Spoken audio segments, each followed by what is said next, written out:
Have you wanted to play a racing game that has an amazing soundtrack, fun to play, great ragdoll physics, and just want to mess around? Well, FlatOut 2 might be the game for you. This game is a hidden masterpiece for something that came out in 2006, and you probably won't be disappointed. Before going into this is the only FlatOut I've played. I've heard 3 and 4 are some of the worst games out there, but I cannot vouch for that. Maybe I will check them out eventually, but yeah, just a forewarning. For a game that came out in 2006, this game still holds up pretty well in my opinion. I haven't heard anyone else ever talk about this besides FaZe Jev, which he brings up every once in a while about how great the ragdoll physics are, which it is better than most modern day game physics, I am not going to lie. And for me, well, I played this game a ton when I was a kid on the PS2, and after not touching it for close to a decade now at this point and coming back, I can literally remember almost everything about this game, from the music to each race and event, and even the players. It's kind of scary. There's just something about the game that gives it life. Probably the fact that each of the players have a name, they have a theme for their cars, and a little artwork showing what they look like, and not to mention you can see what each player looks like in the game.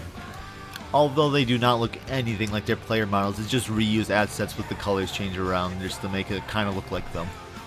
Starting off though, after you load up the game, it gives you a little introduction to the game as well as showing the different characters and classes, which are Derby, Race, and Street. And there's a little multiplayer section in the menu where you can go and try and play online, but it obviously doesn't work since it ran off the GameSpy servers and those shut down years ago and aren't going to be up. But you might be able to find like an alternative way to play with other people. But after you click single player, there is 5 modes. You got career, race, stunt, event, and derby. Although if you don't play the career, there is some locked maps and cards you won't be able to use unless you complete the career mode. There is a total of 3 tiers, like I mentioned earlier: Derby, Race, and Street, each getting faster as you progress, as well as the cars you unlock. And just as a little weird thing is that most of the cars in the little preview down below, they either show some beta or alpha vinyls that aren't in the final game, and even some of the colors on the cars you can't even select. But I wish we could tell how old these games are for the final build, because I do prefer some of the vinyls in it over the final game. Each of the categories there are cars, and you can upgrade them to make them faster and whatnot and stronger, which I do recommend, because by the time you get to the level 3 in each tier, the AI does get pretty hard. And just a little side note before you do start racing, that the controls are to the arrow key, so if you do want to change the WASD, do that before you start the race, because you can change the keybinds in game. And one thing about the racing also is that the graphics in this game aren't too bad. I do prefer them, although I am playing on a 1440 monitor, and you can obviously tell that the graphics are a little dated, like especially the HUD. You'll see the jagged lines very easily, but other than that, it really doesn't distract about how fun the game is. And the controls are a little weird, especially since I'm coming from Forza Horizon 5, where it has a more realistic handling system. It's obviously more like an arcadey type system in FlatOut, and taking turns at super high speeds is pretty easy. But in each tier you start off by having 4 cars to choose from, and after each level you complete, you can unlock 3 or 4 cars. It just depends on how many cars they put in. And then after you complete the final race, you actually get the final car in it, which is supposedly the best in each tier. And you can use the original car you bought during it. You don't have to buy new cars unless you really want to, but just make sure you do upgrade it, because by the time you get to level 3 in each tier, it does get pretty hard. And the way I keep mentioning levels, yes, there is 3 levels. Level 1 is pretty easy, where you should have no problem beating the AI. Level 2, there might be like 1 AI, maybe 2 that'll catch up, but it should be no sweat. But by the time you get to level 3, the AI gets pretty crazy, and they just start slingshotting towards you, or maybe it's a nitrous, but yeah, they will literally come out of nowhere and fly right past you. But the one downside of that is also the AI seems to crash quite a bit, so you should have no problem. Unless it's towards the end of the race, you probably won't lose. And also the races, they're based off a point system, so first you get 10 points, in second place you get 8, third you get 6, and then after that it goes down by 1 point. By the time you get to 8th place, you'll only have 1 point if you finish. And there is 2 different ways to get credits in Nitrous. Basically, you just want to ram into the other AI. There's a tier from 1 to 5 stars. The more stars you get, the more credits you will get. And for Nitrous, you just want to ram into other AI or destroy the other destructible things on the course.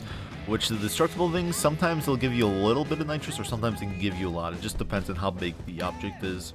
And after you complete each race, you unlock a bonus event that's like a derby or a stunt or event, but it isn't necessary to completing the career mode. But I will talk about that in a little bit after I'm done talking about career and racing. The only downside to racing is that it does get slightly repetitive, after playing the same maps over and over. There's about 6 different types of races for each of the themed race maps, like farmlands or city, but it shouldn't be too bad. By the time you get to the 3rd tier, it does get pretty fun as the AI gets very reckless and it's super fast. And the funny thing about tier 3 racing or street racing is that one time I did have a game where everyone but me DNF, which means that they got wrecked or something, but I only destroyed one person that game, and it was right at the end just to make sure that I won. And the last thing there is that there's a grand finale where there's 4 different cups you can do. 3 of them you have to do it with the specific cars: derby, race, and street. And then for the last one you can use whatever car you want. There's just 2 derbies you gotta do and 4 events, and there's no stunts in it. And getting into derbies, you do have 6 maps you are able to play, and derbies are pretty fun. You just gotta smash into other cars and destroy the health bar until they eventually wreck. Although watch out, you don't want to get your health bar way too low and wreck, because that'll not be fun. And the nice thing is that the cars do have like a little arrow with like a green to red bar showing how much health they have. Obviously green being that they have a lot of health, and then red having like they have little health. And the one bad thing is that the point system for derbies is horrible.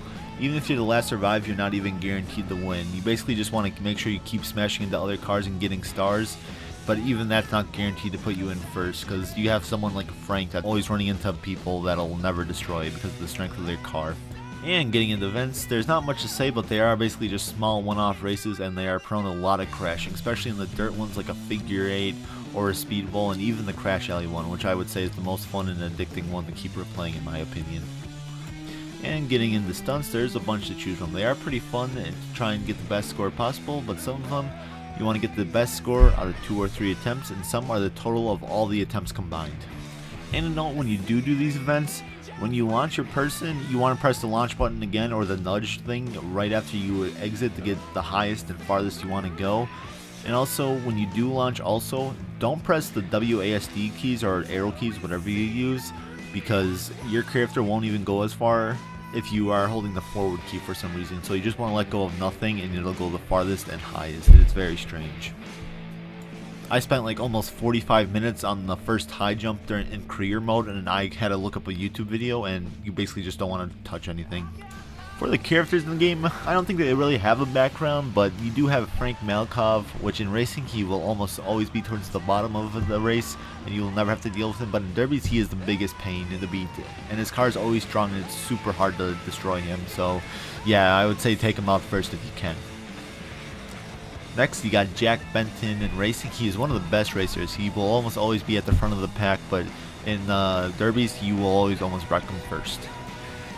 Katie Jackson in racing, she is usually somewhere in the middle of the pack, and in derbies, she's somewhere in the middle usually, so yeah, she's like one of the medium characters. She's not too hard to beat at all.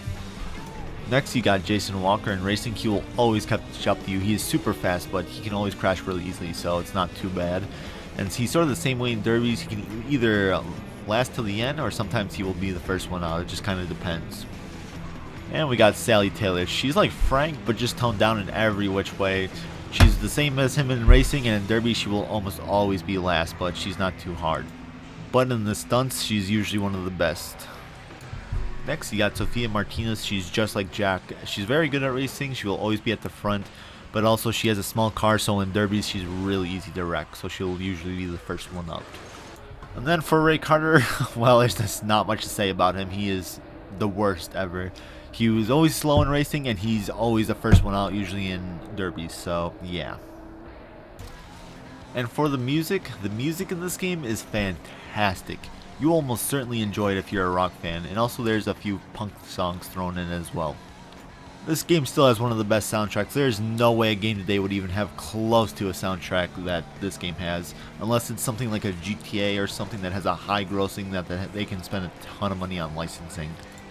You almost certainly have heard of some of the bands in here. You've probably already heard some of the songs throughout the video, but you got Nickelback, Like I need to defend my own innocence. So when I did it, I admit it, and I'm pleading the fifth. One more. Rise Against,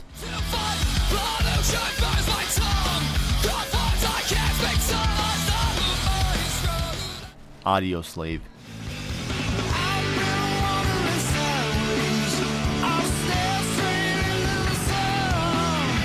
Yellow Card,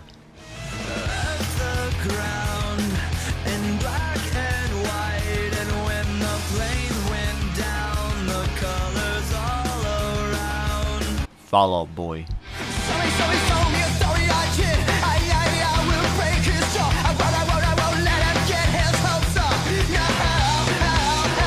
Papa Roach.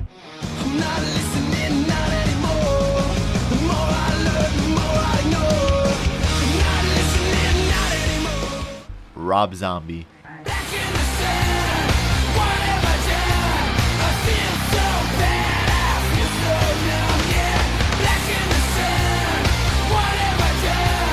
Wolf Mother.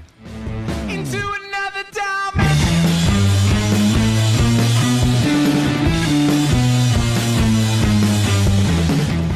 The Vines. Don't listen to the radio. Here's something that you already know. I've got no radio. Under Oath. This is the way. I have done this. Up against the wall, up against the wall. Got me up, I guess you out.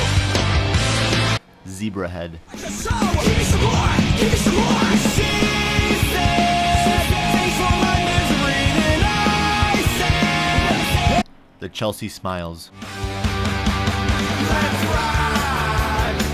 You know we're rising up. It's on fire. Supergrass. Got it today, what a day. Thanks a million.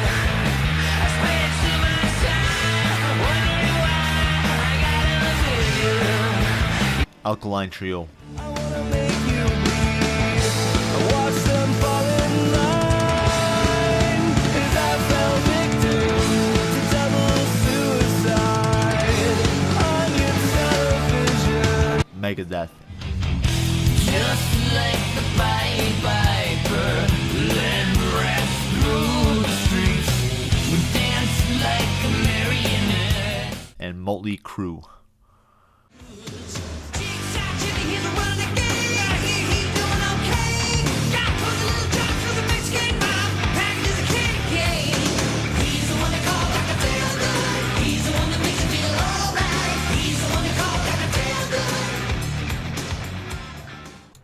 And there is 2 songs that were cut from the beta/Xbox version, but you can find them in the Xbox files, and that is 9 Black Alps, the Cosmopolitan, and AFI, Rabbits, and Roadkill on Route 37.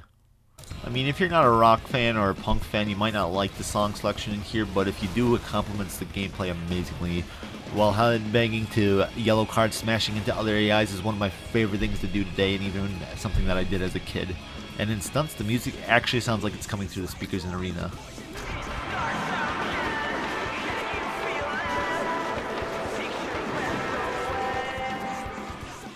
And getting to the final bit of the video, if you do want to buy this, I would recommend trying to catch it on sale like $2 like I did, except I bought the $10 pack with all 5 FlatOuts.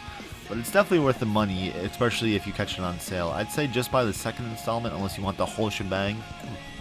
But I've heard not too many good things about FlatOut 3 and 4. But I'm not too sure about FlatOut 1 or the Ultimate Carnage, which Ultimate Carnage is a remake of FlatOut 2 with new cars added, but a totally different soundtrack. It's definitely worth playing for a few hours at least if you just want to mess around, and it's insane with some of the funny things like crashes, ragdolls, and the great music. I mean, if you like the music selection, you will almost certainly be having a good time bobbing your head, racing the yellow card, and smashing the other racers. If not, just turn it off and throw your own music on. It is worth checking out in my opinion. The races, like I mentioned earlier, do get pretty repetitive, but if you're like me, it does get fun to load up free play and just go around smashing the other drivers and try and destroy all of them before the race finishes. Or if not, just go in the Derby using the strongest car possible, and then, yeah, just have a fun time doing that as well. And if you stuck around until now, thank you for watching, and please leave a comment if you plan on buying this, and I still would recommend waiting until it's on sale for $2. I don't know if $10 is really worth a 2006 game, but it's up to you. You can make that choice for yourself. And also, if you would like to drop a like and also share on social media, that would be most appreciated. And yeah, have a good day everyone, and I'll catch you in the next video.